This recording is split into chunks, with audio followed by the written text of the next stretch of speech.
Mm. Ah. Mm. Ah. Mm. Oh, hi. I'm just enjoying drinking this glass of milk. I never really drink milk, to be honest, but I thought it was appropriate. We are, in fact, in the old milk intake room. Growing up, I used to have milk every single day of my life. My mom would make us dinner every night. We were a family of 5: Jim, Carolyn, Jocelyn, Brett, Kristin. I'm the youngest of 3 kids. We'd all sit around at the round kitchen table, eat together. My mom would make really good meals. She was a great cook. Also, very nutritious meals. She was a dietitian.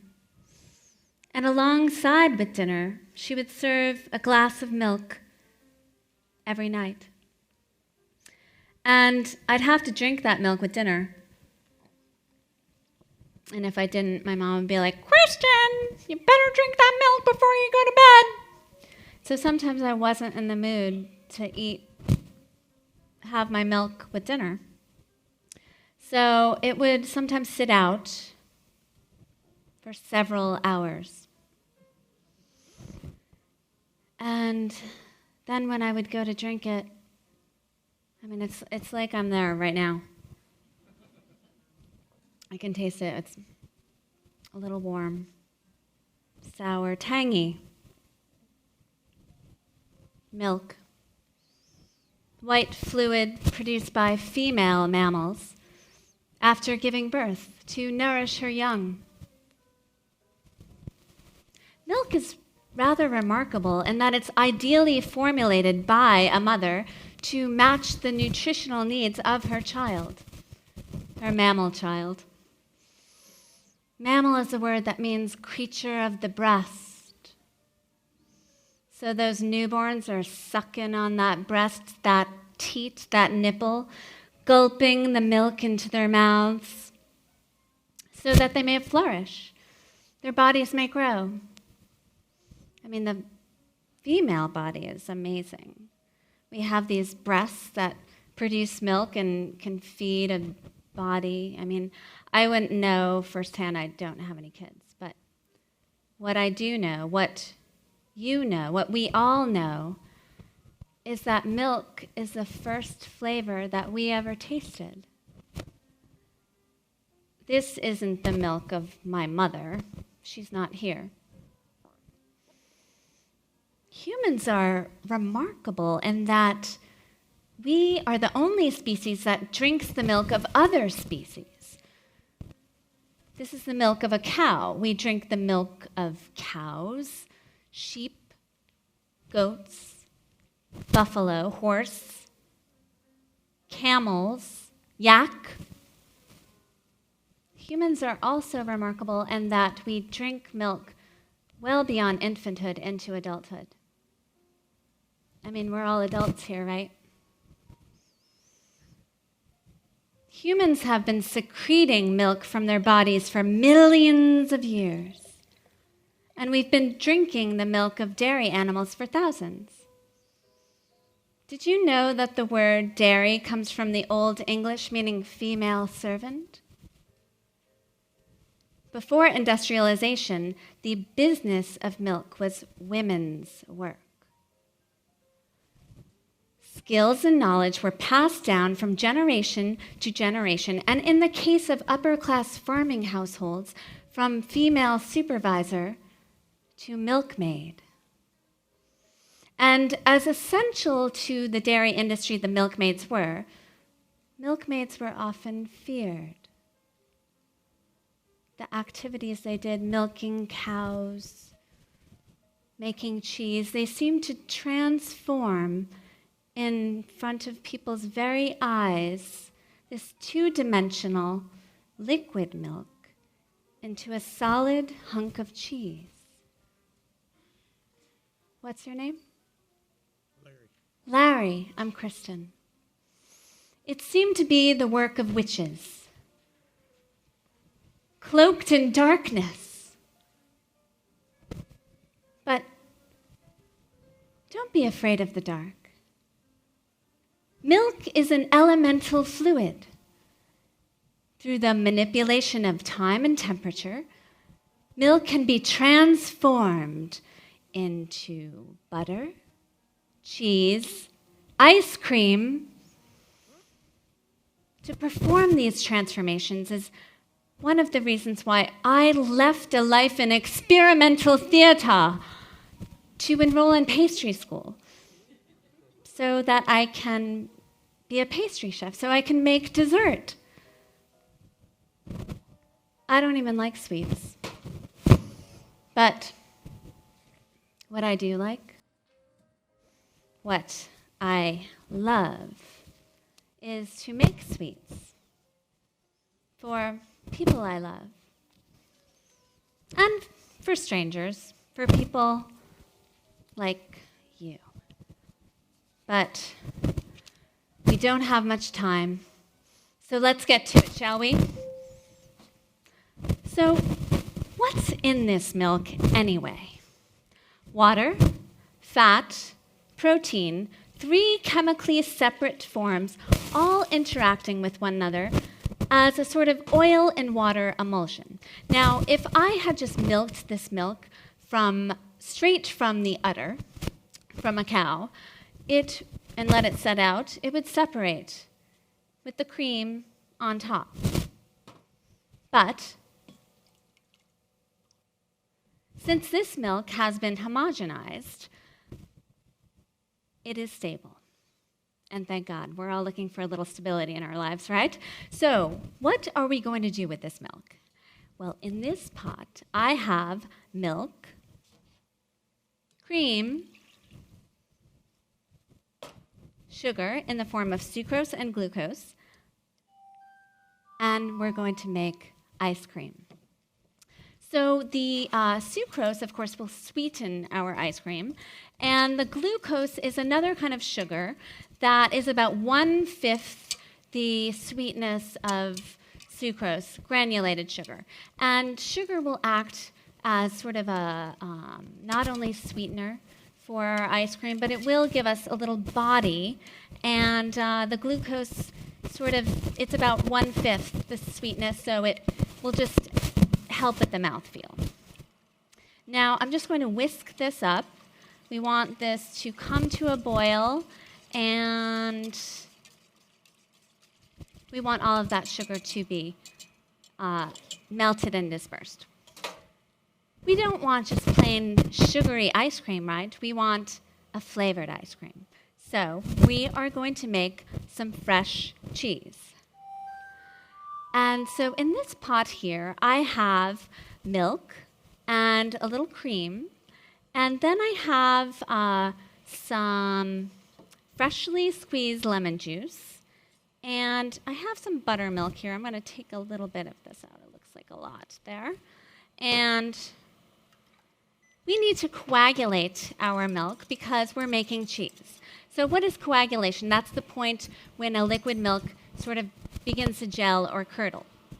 So we're going to coagulate this via acid, lemon, and buttermilk, and also by heat. So we're going to heat this up on a very low level. We're going to heat it up to about 175 degrees Fahrenheit. You just want to gently sort of stir that.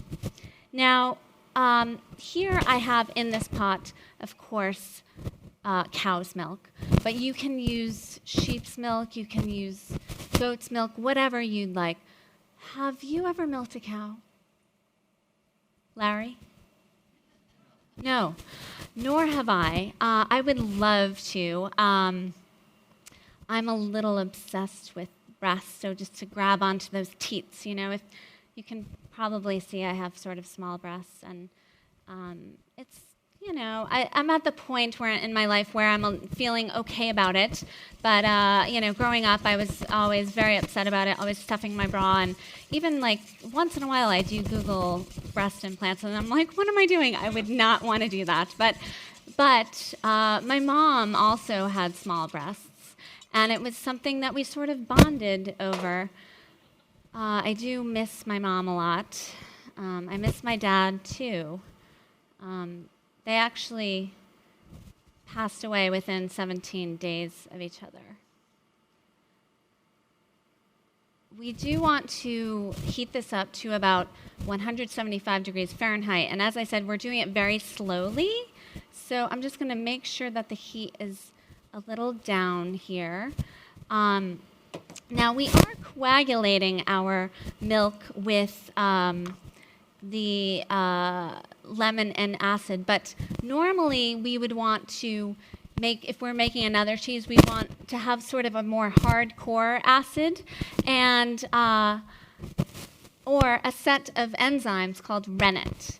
Maybe you've heard of that, but rennet exists in the stomachs of certain mammals, and humans don't have them in our stomachs, but as infants, we do have them, and to be able to digest that milk.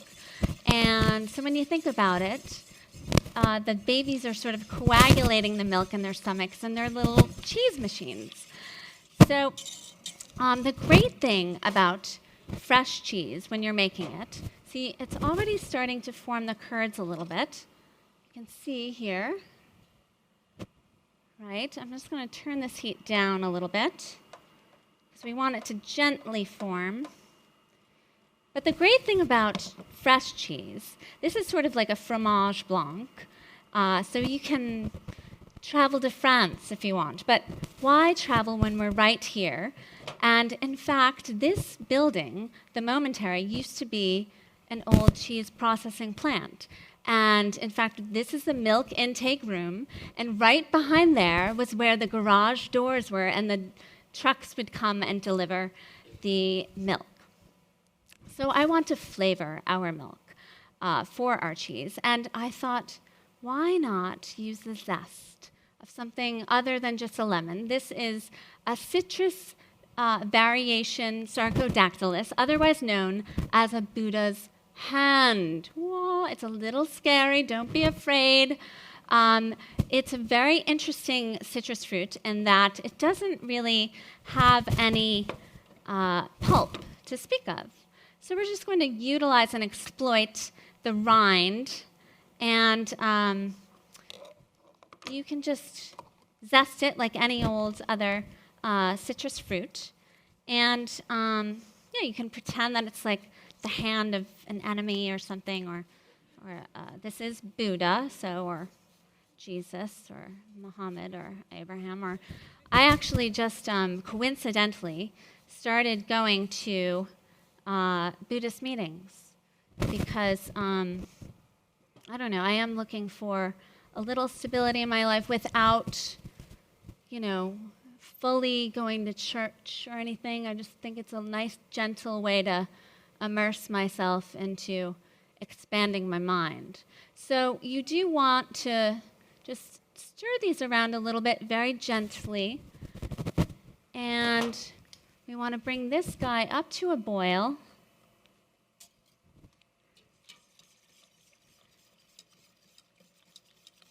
But yeah, the Buddhist meetings, my cat just died, and my parents dying, and I understand death. We tend to think of life as, we know it's like constantly in flux, right?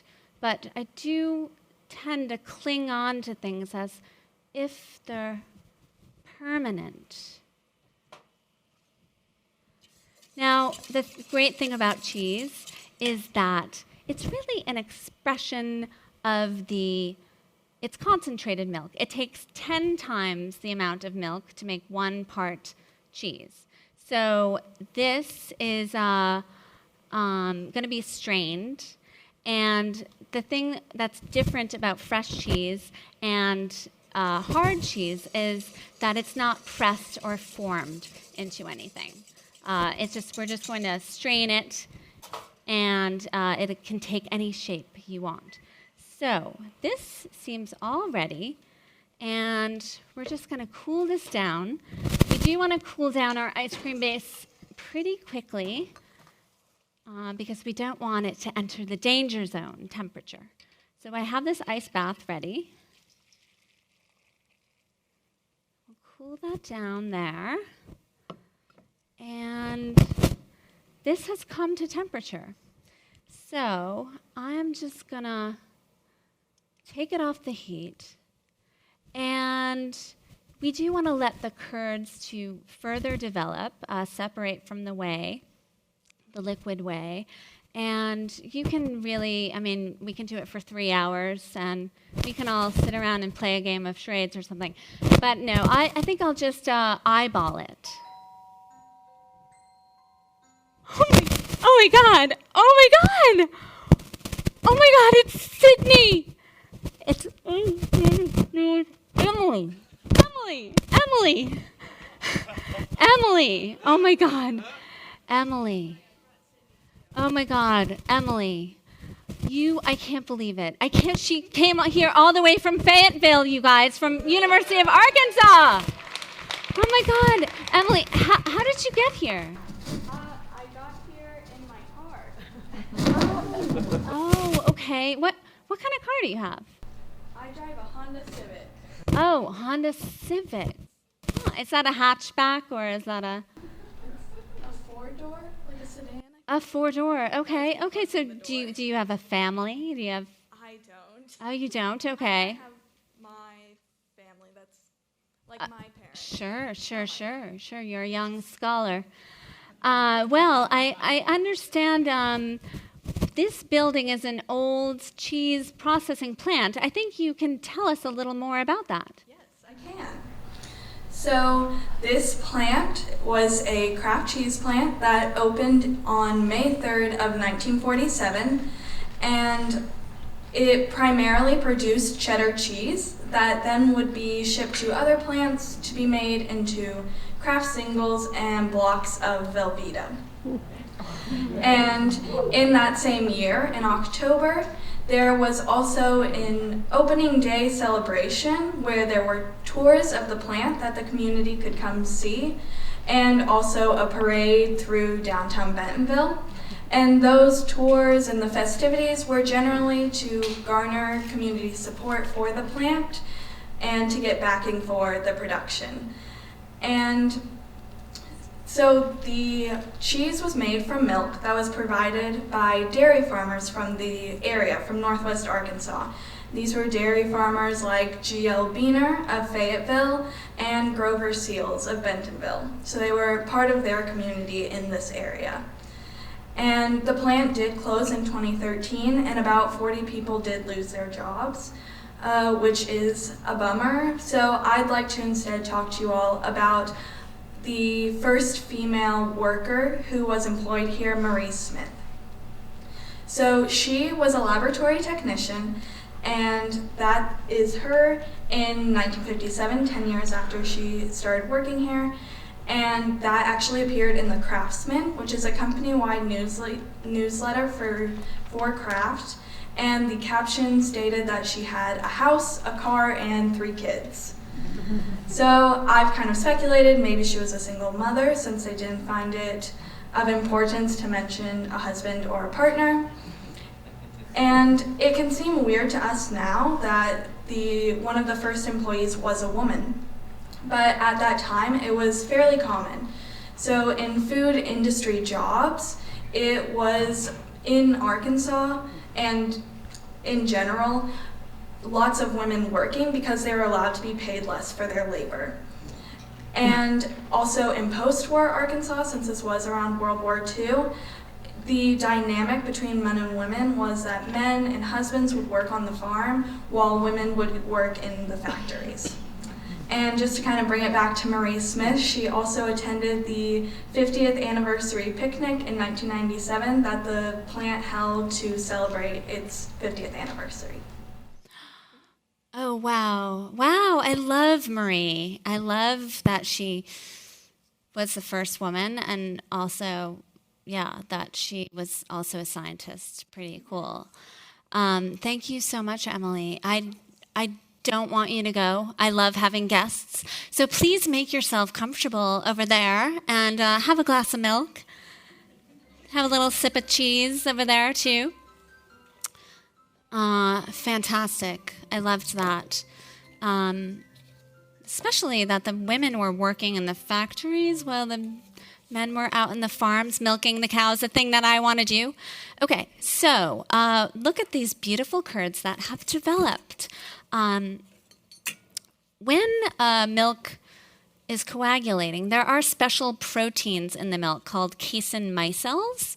And just at normal temperature, these proteins usually have these like little hairs on the outside of them. And if you can imagine, normally these hairs allow the proteins sort of to bounce off one another. But in the presence of acid and heat, those hairs shave off. So those proteins begin to clump and cling together.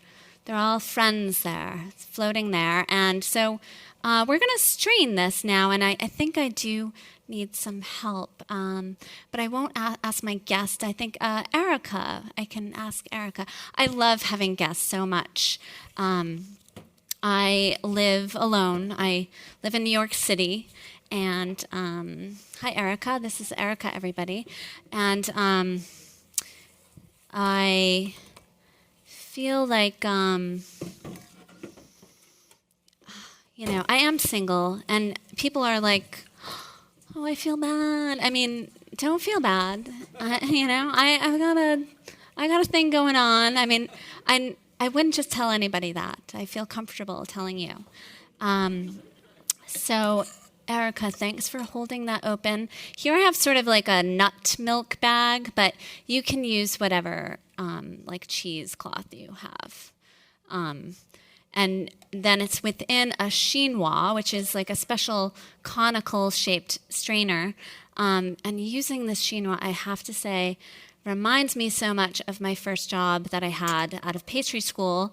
I worked at this very fancy restaurant in New York City called Jean-Georges, and it's it was actually very exciting because it's one of, I mean, I'm not saying this to brag or anything, but it is like one of the best restaurants in the world, and so I got to learn from these like amazing people. You can finish this up, Erica. Thank you so much.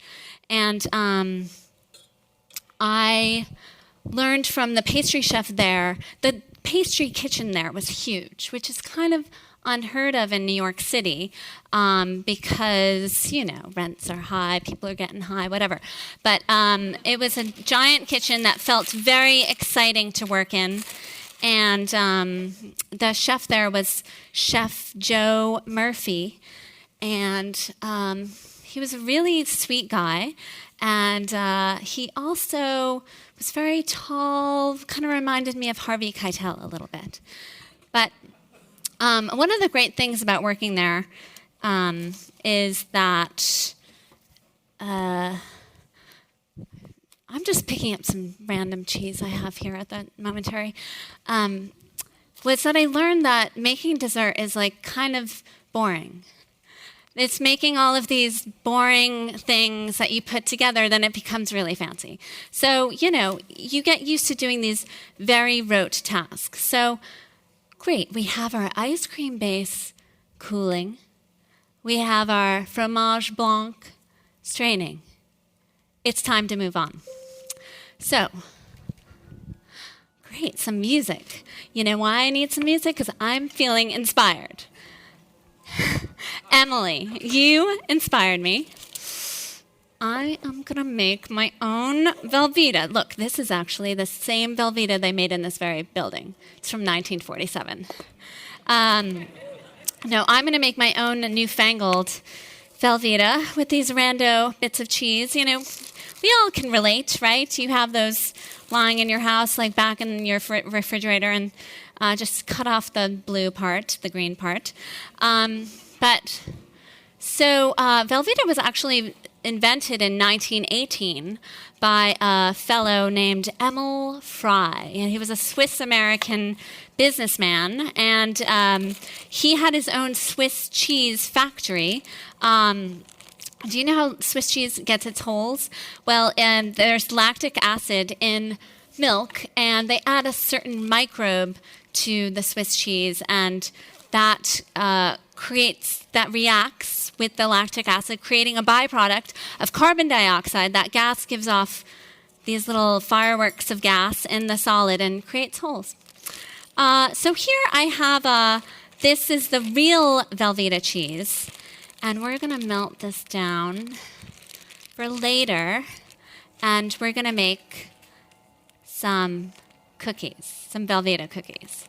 But so in the meantime, I'm going to make my own Velveeta. So Emil Fry figured out that, so he had this Swiss cheese factory, and the Swiss cheese he made were these beautiful rounds, gorgeous, pristine, but sometimes, there were like drunk people or whatever working at the factory, and so they were dropping them all over the place, and so he figured out that if he took those broken bits and put them all together and added some salt, here I'm adding some sodium hexametaphosphate, and some sodium citrate, or that might be kosher salt. This is a small amount, 0.5 grams of the sodium hexametaphosphate.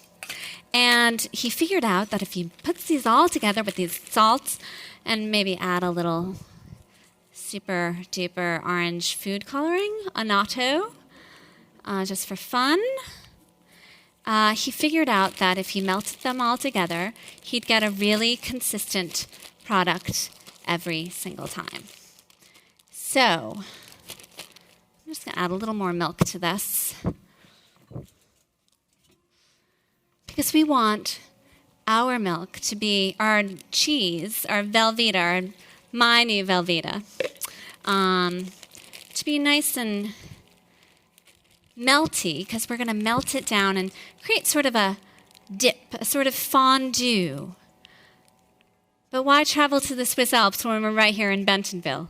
So what I'm doing here is I'm adding this to this water bath, which is called a sous vide. And sous vide means under vacuum. So here I have just some Ziploc bags, and I've submerged this, and then yoink, I'm just going to go like that, and then it's basically under vacuum. So the sous vide is basically, we have this set to 75.4 degrees Celsius, or 167.5 degrees Fahrenheit, and this will continue to circulate at that temperature, so it won't burn our cheese, and it'll be a nice, melty consistency, the same thing every single time. And we're going to have this beautiful dip. And what are we going to dip into our dip? I think I know just the thing. So Erica has been toiling for days over here, and she's been working to, she's using this very fancy machine. It's from France. It's an Apple machine. And she's coring and slicing these beautiful black Arkansas apples. Tay, can I see Tay is our great video fella? Yeah. Oh, there we go. Yes. Ooh, look at that. Now I have to admit, a lot of you are probably from Arkansas. You're familiar with the black Arkansas apple. I had heard of it, and I thought it was going to be like pitch black, and I was like, oh, I'm sort of attracted to the dark arts, so I was really interested in getting it. But it is just this red, very deep red apple. But another great thing about the black Arkansas apple is that it gets better with age. And so these were picked in October, and they've been stored in the refrigerator, getting sweeter and sweeter, all the juices melding together. And so, they're ready to be eaten. And we are going to slice these and dehydrate them so we can enjoy them for millions of years to come. And I am going to do another recipe of where I am preserving these. And this is actually a really great recipe that I learned from a Spanish chef I don't remember his name. It begins with an A, ends with an A, but he has this really great famous restaurant called Mugaritz in Spain. And so this is a recipe called fragrant apple, but I just like to call it dirt apple, because what we're going to do is we're going to carefully peel these apples. And here I have, in this bowl here, I have some white clay called kaolinite. And kaolinite is a clay that you can find in the southeast of the United States. And it's very popular there, and it's used in cosmetics, it's used in rubber, it's used in paint filler, but don't be afraid, it is totally edible. And so it does have a very interesting taste, so I'm going to just warm it up, spice it up with a little cardamom. I like sort of the herbal warmth that it gives to it. So we're just going to mix this up. And this is also a very interesting recipe. I'm going to use this. Thank you. Apparently, kaolinite is something, it is a mineral that apparently pregnant ladies crave. And I don't know if they're missing a mineral or something, but it's very, like pregnant women are like, give me that kaolinite. But, I mean, I remember when I was pregnant, I was not far along enough to crave any foods. But I do remember I had a very pronounced sense of smell. And in fact, I even remember I was walking down this boulevard in Berlin, and all of the flowers, I was like, it was even before I knew I was pregnant, and I was like overcome by it was so beautiful, like, it was amazing. Another really interesting thing, when I was pregnant, I had these really bumpy nipples.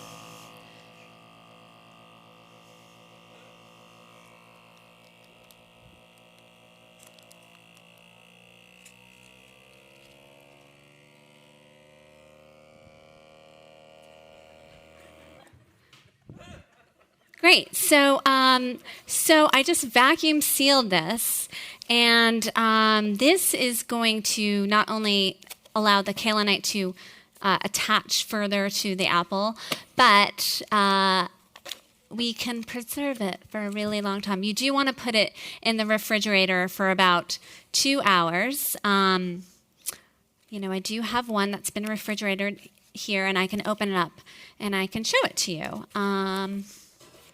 I think it's really pretty neato.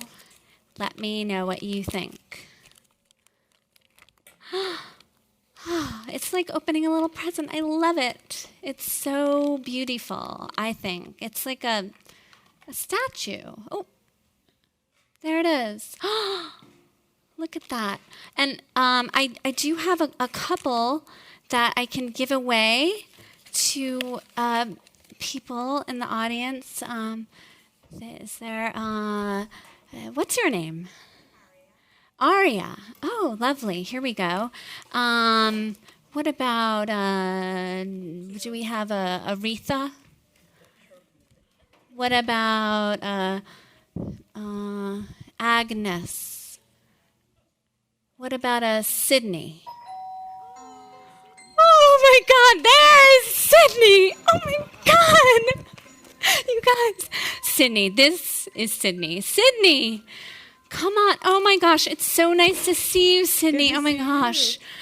Oh my gosh, it's been so long. Oh my gosh, Sydney has come all the way, you guys, from University of Arkansas, Fayetteville. Wow, gosh, I love your outfit. Where did you get it? These are Levi's, and this is from Everlane. From where? Everlane. I like to keep it minimal. Oh, nice. Okay. Yeah, no, I like your vibe. I feel like I can't dress like that. I feel like I have like a boy's body and I need to feminize myself. Maybe it's just this weird insecurity I have. I don't know. But you look fabulous. Thank you. No matter. Yeah. So I understand you can tell us a little bit about the land here, how it used to be apple orchards. Yeah, so here locally at the start of the 19th century, most families had small personal orchards, so it was convenient enough that if they wanted to, they could reach outside of their kitchen window to grab an apple. The real regional folklore doesn't start until 1840, when it's rumored that a Cherokee woman near Maysville started the region's first commercial apple orchard, operating with slave labor. From there, the trend seems to have caught on slowly. In 1880, there were only a couple hundred acres of apple orchards in the region.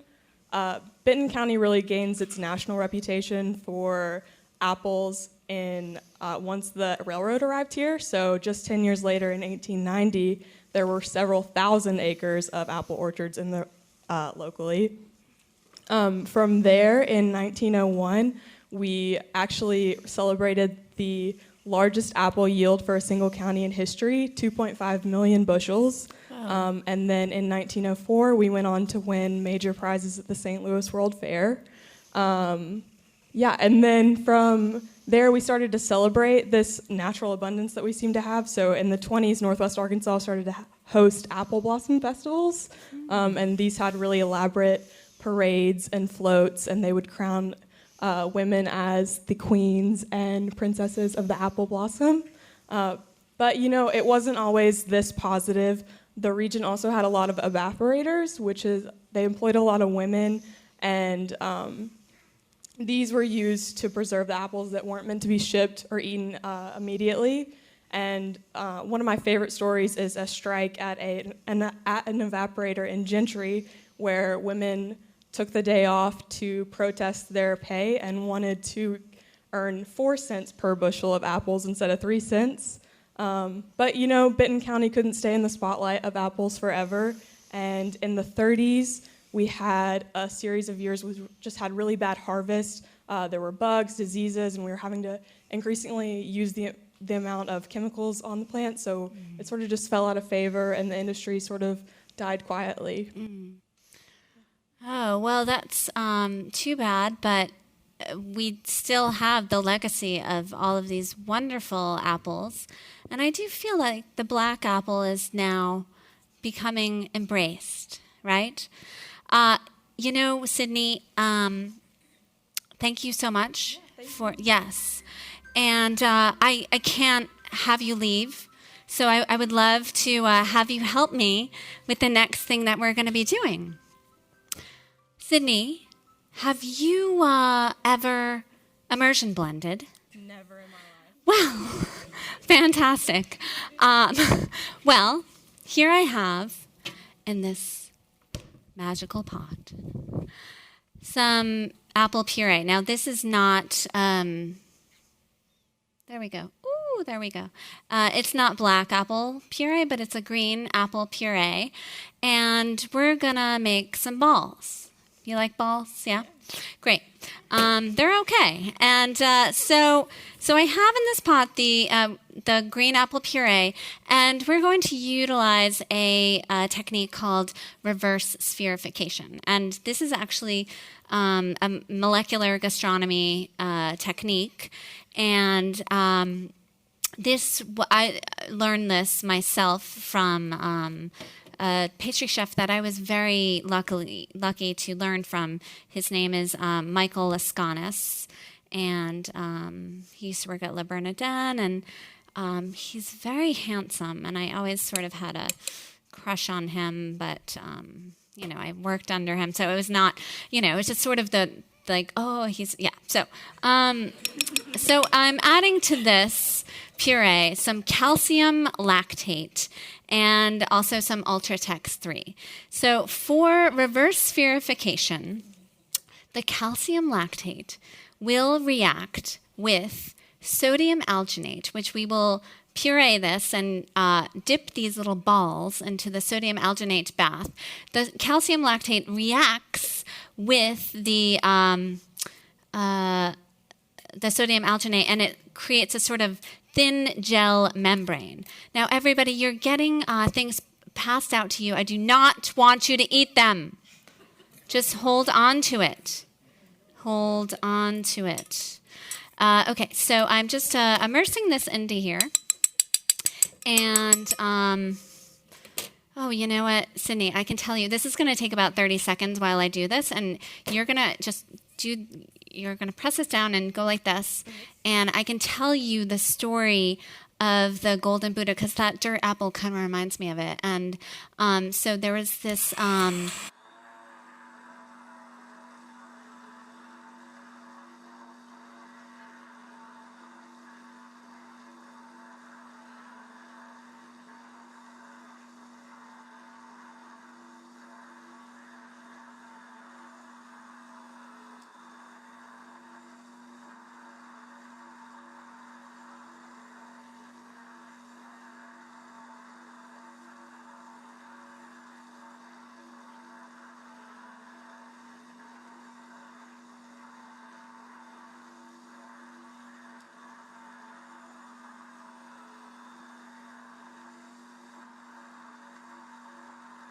I can't even believe it. Okay, so this looks great. Thank you so much for doing that. And this is actually one of my favorite things in the world. Like, this is why I went to pastry school, right here. This is happening. Everyone get ready. Okay, so here I have, and here, this hemisphere mold.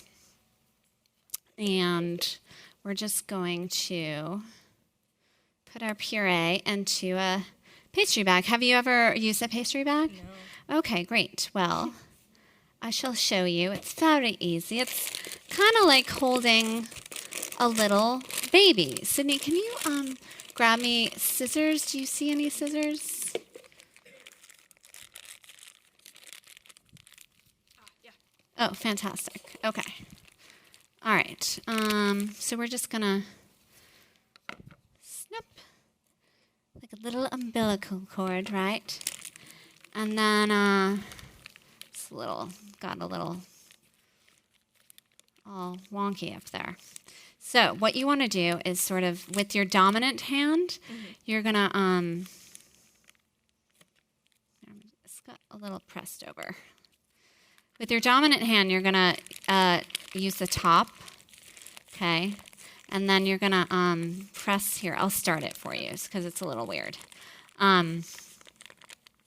So it's not really holding like a baby. So you're gonna press the top is your dominant hand, and then lead with your other one and just press like that.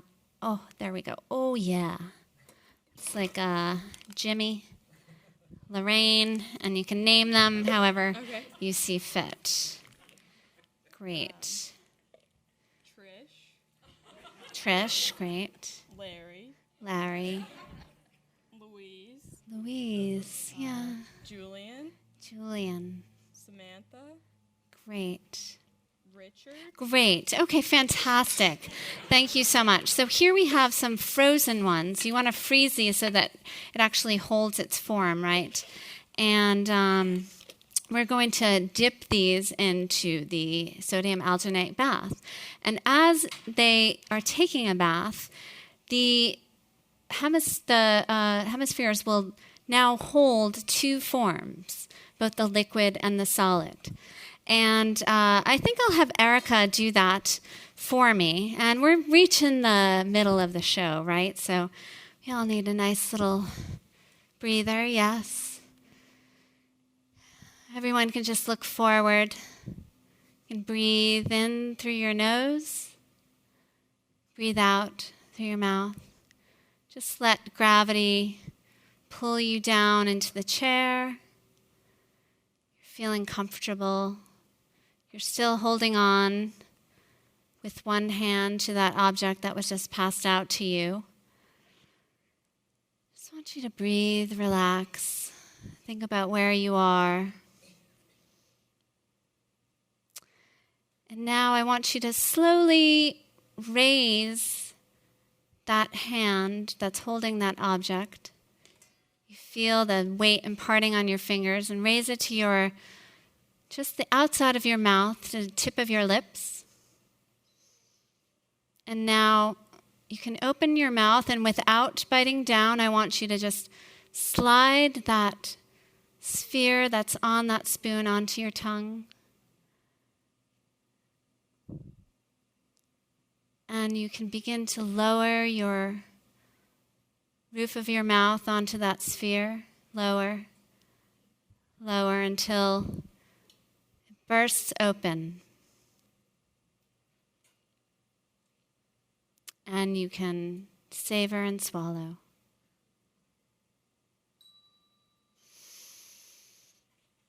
Are you feeling refreshed? Yeah? You know what time it is? It's time to make Velveeta cookies! Laura, come on up here. Where are you? All right, Laura is going to help us. She's going to grab that Velveeta that's been melting, and she's going to replace that Velveeta with some of the butter in the cookies, and then we're going to have some butter and sugar creaming. Here we go. Erica, why don't you man that? And you want to make sure to add that, and you want to make sure not to cream it too much. Just get it nice and white and fluffy. You guys got this? Great.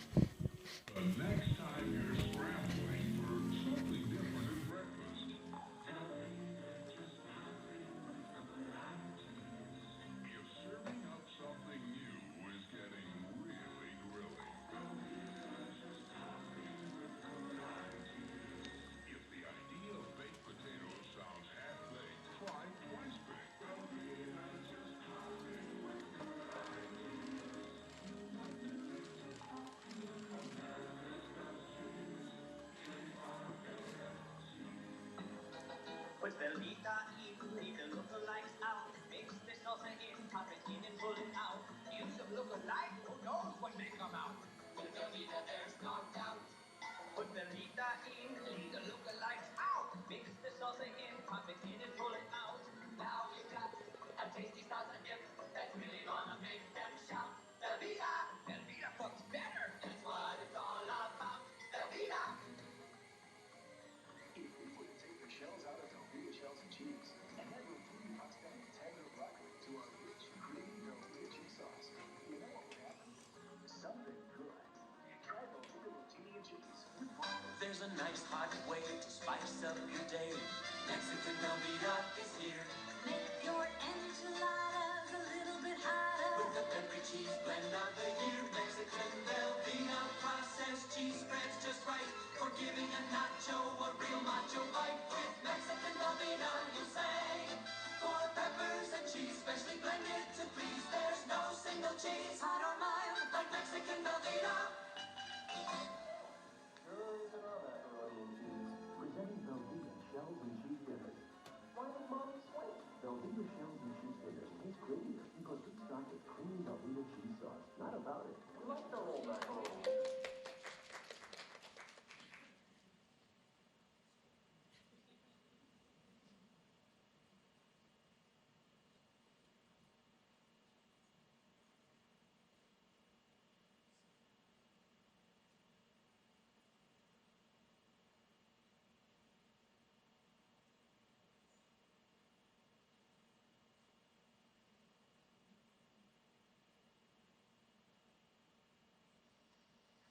Hi guys, left your favorite dinner, burgers and mac and cheese. Hey, this isn't our usual macaroni and cheese. Nope, it's Velveeta shells and cheese, and you're gonna love it. How come, Dad? Because it's made with real creamy Velveeta cheese sauce and not a powder, so it tastes creamier. You know, this does taste creamier. Yeah. Velveeta shells and cheese taste creamier than any other macaroni and cheese. Thanks, Mom. Anytime, guys. Oh, and John, save some for me. Oops. It's Velveeta versus cheddar. Our Velveeta smells much better. Cheddar's lumpy, cheddar's oily. It dribbles off your plate onto your dough. When the cookbook calls for cheddar, make it with Velveeta, it cooks better. And when your recipe calls for shredded cheddar, melting and better cooking every time.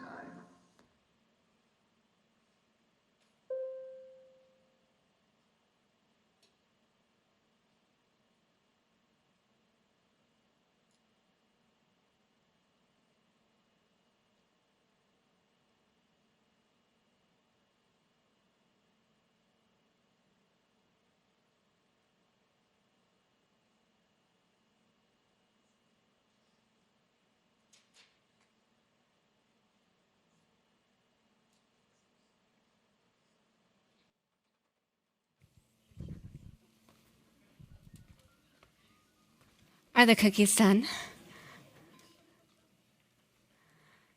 No. Yes? Wait, what's that? Are you screaming? Yes. Are you screaming for ice cream? Great, me too. So, what we're going to do now is, well, we have our cookies, we have our ice cream, and where is our ice cream base? Our ice cream base is over here. And we can't just put this ice cream directly into the freezer, no? Right? It's just going to turn into a solid hunk of cheese. So, and I don't see an industrial ice cream maker up here, do you? No.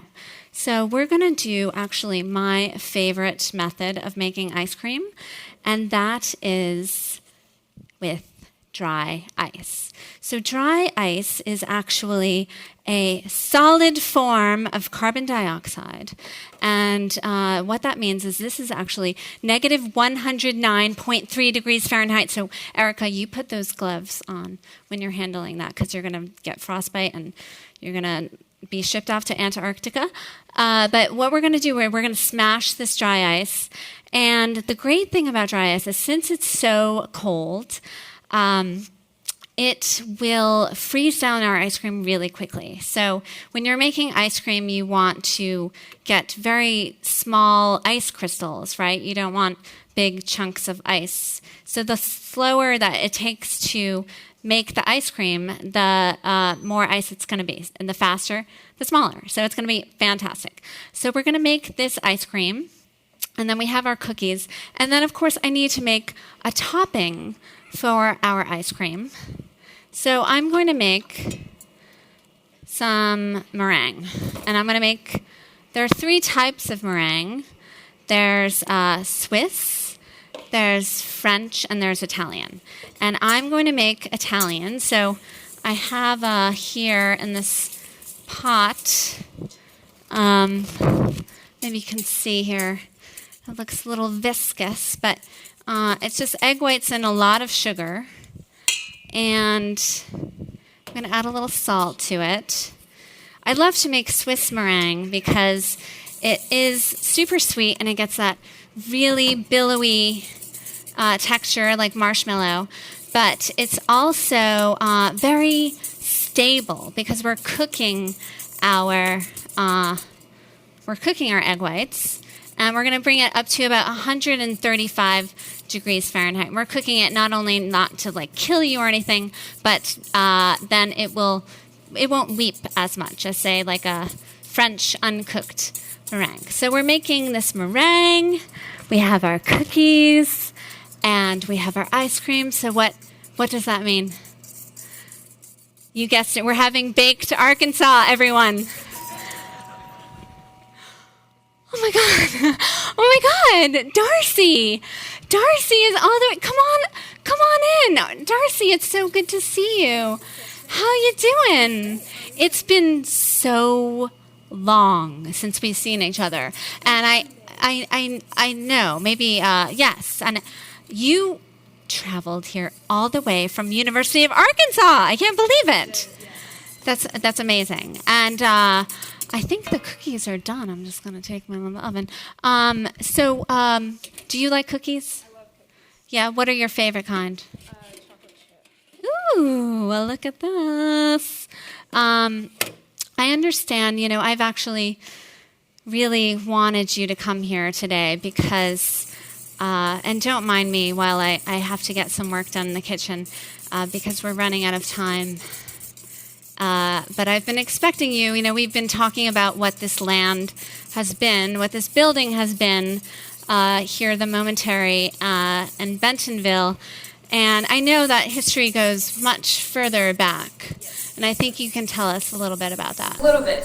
So I am a student of medieval history at the University of Arkansas, so you could say I like old stuff. So I have been looking into the Native American history here in Northwest Arkansas and Bentonville specifically. So the Osage, this is a map of their territory with the little Momentary star right there. Northwest Arkansas was their hunting grounds.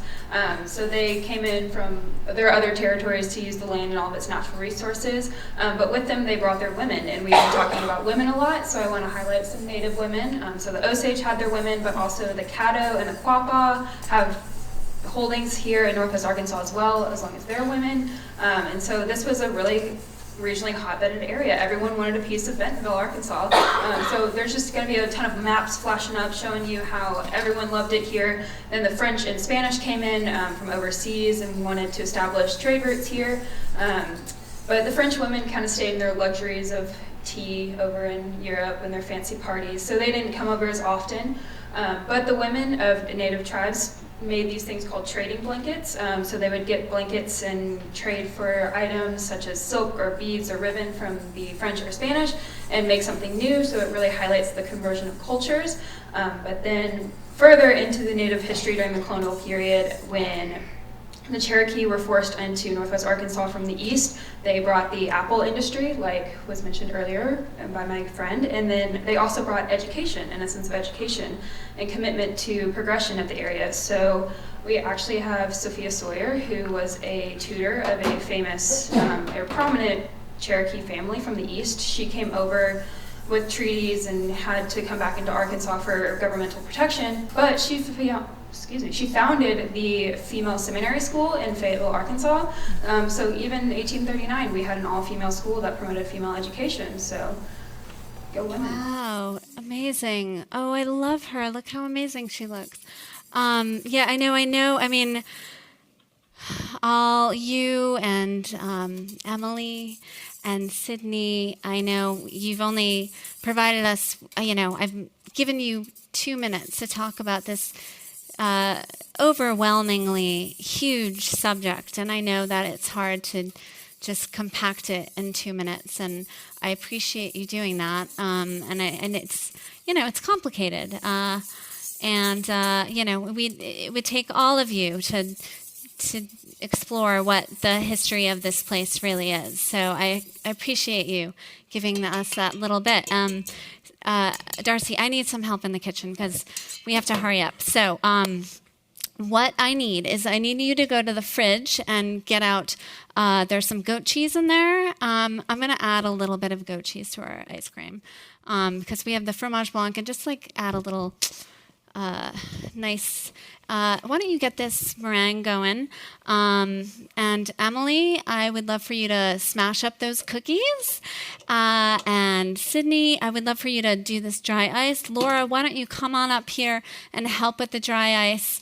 And it's all gonna be pretty good. You guys have this going.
Looks like our meringue is done. And you know, I know I keep saying that this is my favorite part, but this is actually my favorite part. Because we're all here together, and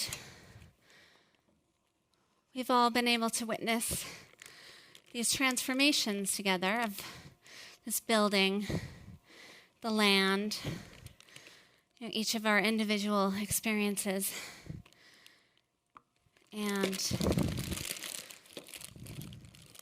now we get to all eat together.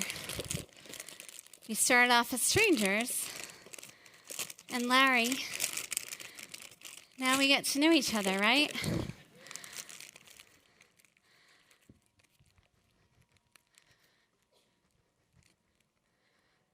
So here we have our baked Arkansas, and I thank Erica and Laura and Emily and Sydney and Darci and Louise and Pia and Tay and Andrew and Cynthia, and Chef William.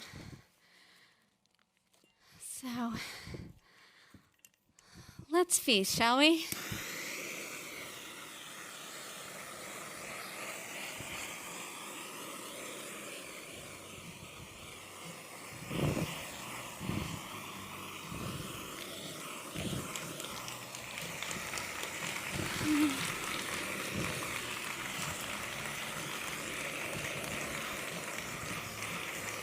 Everyone, come on up, and I think the best thing to do is go by rows, but have some ice cream.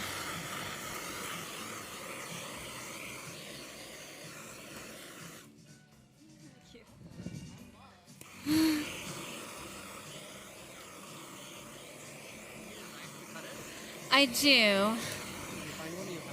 There should be one here.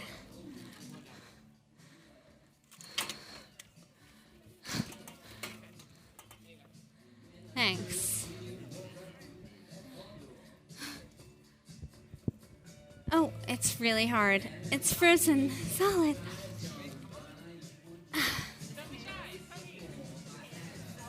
There's also some Velveeta and some black apples.